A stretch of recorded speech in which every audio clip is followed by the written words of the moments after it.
Man, my episode 2 rewatch, I didn't think I was going to find this much stuff, but man, I have a whole page of things that I missed in this episode.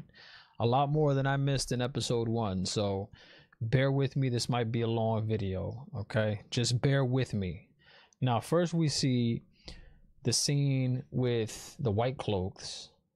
And I noticed that there's blood dripping from his mouth when he takes a bite of, I thought was a bug, some type of bug, but it's actually a bird. And you see the blood dripping from that. I thought it was maybe some type of, I don't know, sauce or something, maybe barbecue sauce.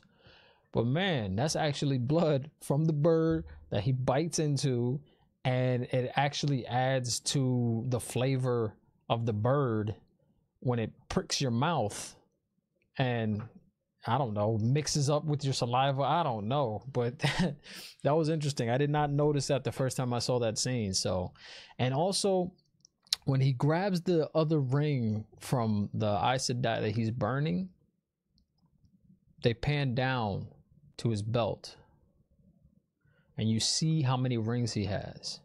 He has 7 rings. That means he killed 7 Aes Sedai.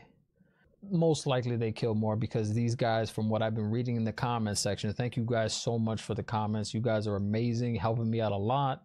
Thank you so much. I love the Wheel of Time community. So from what I've been reading in the comment section, these guys are ruthless. They don't care. They'll kill the whole village just to find one Aes Sedai. So I'm sure they didn't just kill 7 of them, but he's considered the questioner. And we see that later on. And I want to know more about the questioners. Can they tell when some people are lying? I need to know that. I want to know that. Maybe we'll find that out later on in the series. Most likely. There's a lot. There is a lot to cover. And there's only the first 3 episodes. This is only the first 3 episodes. So we have so much more to go. Wow. Now there's one scene. They're running away from the Trollocs, okay? And they run into this river. And one of the Trollocs is ahead of all the other ones. And he stops right before he goes into the water, and he looks behind him. And it looks like he's tracking them, but also he stops right before he goes into the water. So maybe he can tell if the water's shallow enough for the Trollocs to continue into the water.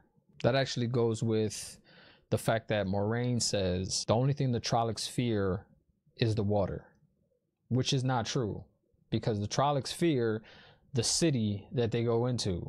So they get the ferrymen to take them across the river. They look behind, and one of the Faes is coming through the Trollocs. And I didn't notice this before, but that armor, that face armor that the horse has, it's like Cubone from Pokemon. He has the Cubone mask. I wonder if that is anything, or am I just, I don't know, maybe I'm just picking out something that doesn't mean absolutely anything. It looks like he's wearing the skull of another horse, just like I said, Cubone does in Pokemon. So maybe this is, I don't know. This is something I read from somebody in the comment section, and I heard it in this episode. The ferryman says, the White Cloaks are right, the Aes Sedai are monsters. Everyone is buying into what the White Cloaks say. These women have magical powers. They're powerful women, and they can use that power for harm. These White Cloaks, they're no joke. They're no joke. And it's going to be interesting to see what happens later on in the series, because they seem like they are evil people. We get a stare down between Rand and Lan. I did not notice this the first time I watched it. It's a stare down. They're looking at each other, and Lan is just, he's saying to himself, come on, man. Come on, I wish you would do something. It looks like he's just, yeah, come on, go ahead. I wish you would. I wish you would do something. Cause you saw me with the Trollocs. You don't want to mess with me, man. I have a feeling later on in the series, we're gonna get a fight between them two.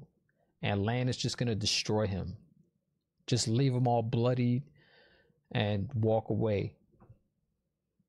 I have a feeling that's gonna happen later on. Like Rand is gonna do something to provoke Lan, and it's just gonna be a brawl, man. And I can't wait to see it, because Rand is really getting on my nerves. He's really getting on my nerves. Like, come on now, come on, Rand. So they're sitting down taking a break, and they start talking about the Dragon Reborn.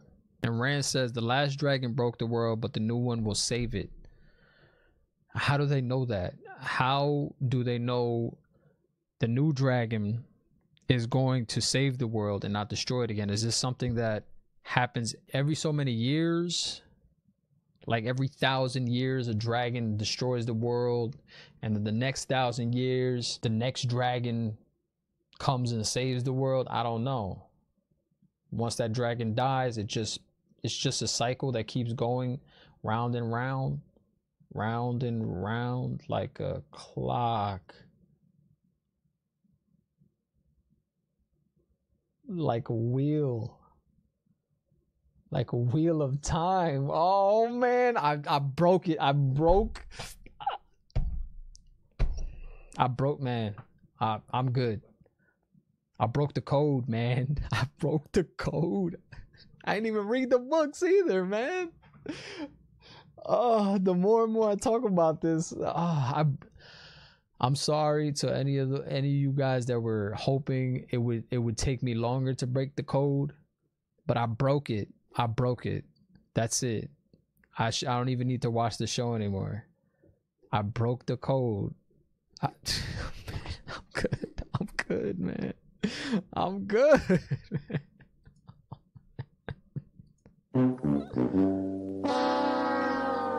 Was I wrong? Was I wrong?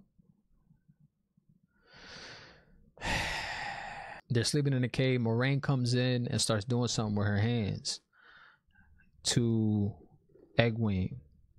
Like, I don't know if she's trying to wake her up without touching her, or is she trying to analyze her to see if she has the one power ability, or can she sense some type of power? And I think it's because she can sense some type of power in her. So she does that thing with her hands to sense it, to make sure she's right about it. I think that's what it is. Or is she trying to scan the kids to see which one is the last dragon? I don't know. Now that scene where Moiraine and Egwene are talking, she gives her the pendant to try to bring out the power within her. I guess I need to wait so I can find out what the pendant is. What is the significance of the pendant? Does that help new channelers bring out their power? Help them be able to channel their power better? The dream sequences in this show have been really crazy so far. So in Rand's dream, he takes the bat out of his mouth, out of his throat, and then a shadow figure comes from the woods. I did not recognize that. I did not notice that the first time I watched it. That might be the dark one. I don't know. He looks dark. He got red eyes. So I don't know. It might be the dark one. But that dude looks scary. And is the dragon supposed to be a male? Because every time Moiraine talks about the dragon, she uses he or his. So it has to be one of the three dudes. It can't be the girl, or maybe they'll change it. I don't know. I don't know how it is in the books. Please don't tell me, because I want to be surprised. But that's interesting too, because if it's a guy, then it has to be one of the three, and it can't be Egwene. In Matt's dream, he says the bats' necks snapped, like someone had them in their hands and just squished them, I guess. And Matt could feel the bones crack. That was his dream. This is something I didn't pick up on. When Moiraine and Lan leave, they say, you know what? Do what you want to do. I'm growing tired of this. My patience is finished. I don't want to deal with you anymore. Egwene brings up Nynaeve and Layla's death by the Trollocs. And then it cuts to Perrin. And you see his face and he's tearing up. I did not notice that before. And remember, I did say that he just seems like he's not bothered by it, but he's obviously bothered by it.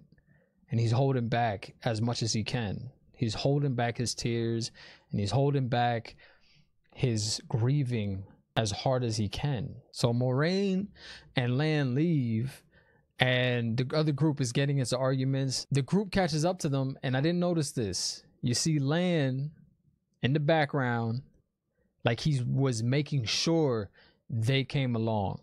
Like he was just waiting just in case they decided to go another way. He was there. Obviously, Moiraine wasn't going to let them go. She can't. They are important. So we get to the part with the questioner. And Moiraine actually sees the rings he has on his belt. She hides the ring. And this is the question I have about the ring. Okay? If it doesn't serve any purpose in her power ability, why do they wear it in the first place? There's certain people that are afraid of them. And there's a lot of people that want to kill them because they feel that they're dangerous. So why wear the ring if that's going to give you away? Why wear it in the first place? That's a question I have. I just don't understand it. I don't know. The ring has to serve some type of purpose. No? Maybe I'm just ignorant when it comes to rings. So I listened closely to the song of Moratharin. And I listened to the story that Moiraine tells after they finish singing the song. And I love the story behind that song too. It's a good story. So they get to the city of Shigalaglog.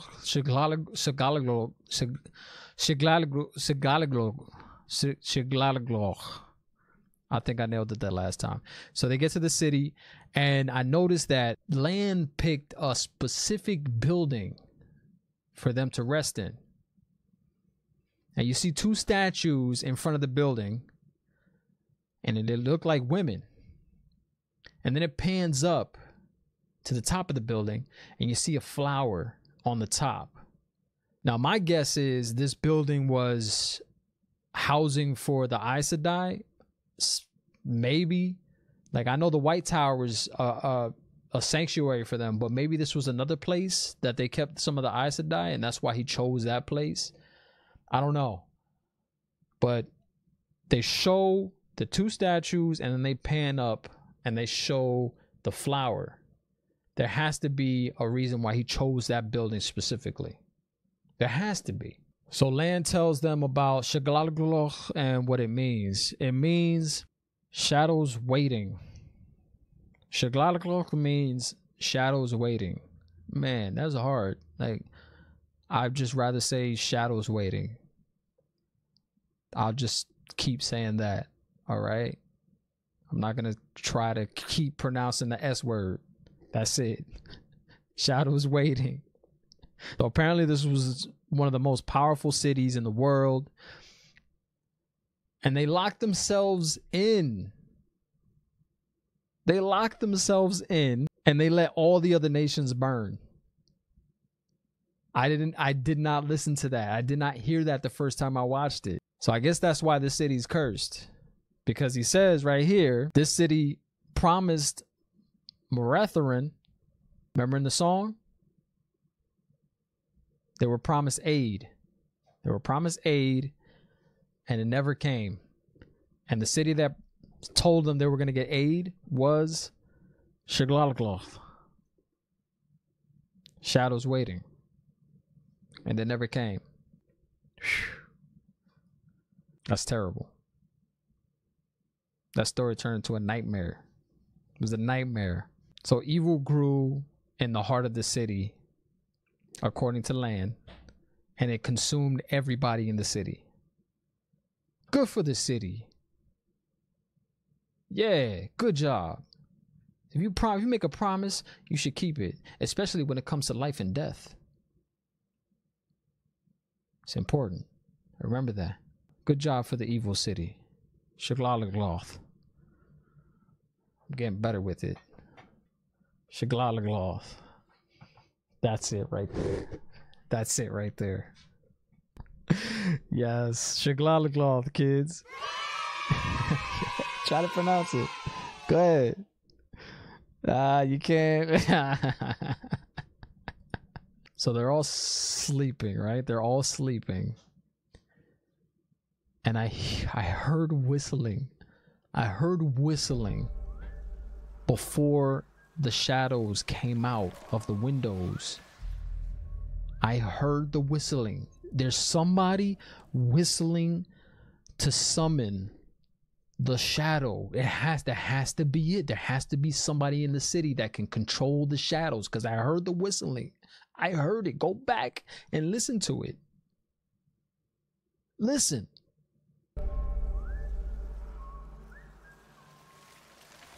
That's whistling. That's whistling right there. Who's whistling? Matt wakes up to go for a walk. He sees a shadow. It looks like a shadow of a person that's trying to guide him to the dagger, which is a really nice dagger, by the way. I have to add that. That dagger is really, really nice with the red gem on it. Beautiful. I didn't notice that shadow at first, but there's a shadow of a person guiding Matt to the dagger. And that shadow person was the one whistling. You heard it first here. You probably didn't hear it first here. You probably read it in the books, but I'm putting my stamp on it. Shadow person who whistles to summon the killer shadows. I'm getting better and better every episode at figuring things out on my own. Better and better, baby. Better and better. Yes. Oh, man. Great episode. This is not another review, but I just thought I'd throw that in there. A lot of people have been telling me this in the comment section also. They watched the show the first time. They didn't really dig it. They watched it a second time. They end up liking it more. They watched it a third time. They liked it more. And they just continue to watch it over and over again. And they like it more and more. The more things that they find, the more Easter eggs, the more foreshadowing they see. They're like, okay, you know what? I'm into this now. I'm into this now. I like it. I'm a fan of the books. Now I'm a fan of the show. If you're not a fan of the show, all I can say is this. Continue to watch it. You might get into it later on, or later on down the road when there's more episodes out that you can binge watch, then watch it. You might end up really liking it later on. You never know. I appreciate you guys watching. As always, you guys just continue to make me want to improve every day, improve my videos, improve my speech. That right there is, it needs a lot of work. I understand that. My speech needs a lot of work. My timing needs work. And I'm going to continue to improve because you guys deserve it. You guys deserve the best of me, and I'm going to give it to you. All right? So just give me some time, please. I really appreciate you. And I want you to continue to watch my videos. So I'm going to do whatever I can on my side to make that happen. Next goal is 1,000 subscribers. I never thought I would say that. I never thought I would say 1,000 subscribers, but we're nearing 700, and that's crazy to say. I owe it all to you guys. You guys are amazing. You guys are awesome. And please don't stop commenting, because it puts a smile on my face every time I get that notification. And please bear with me with my responses to your comments. I'm going to try my hardest.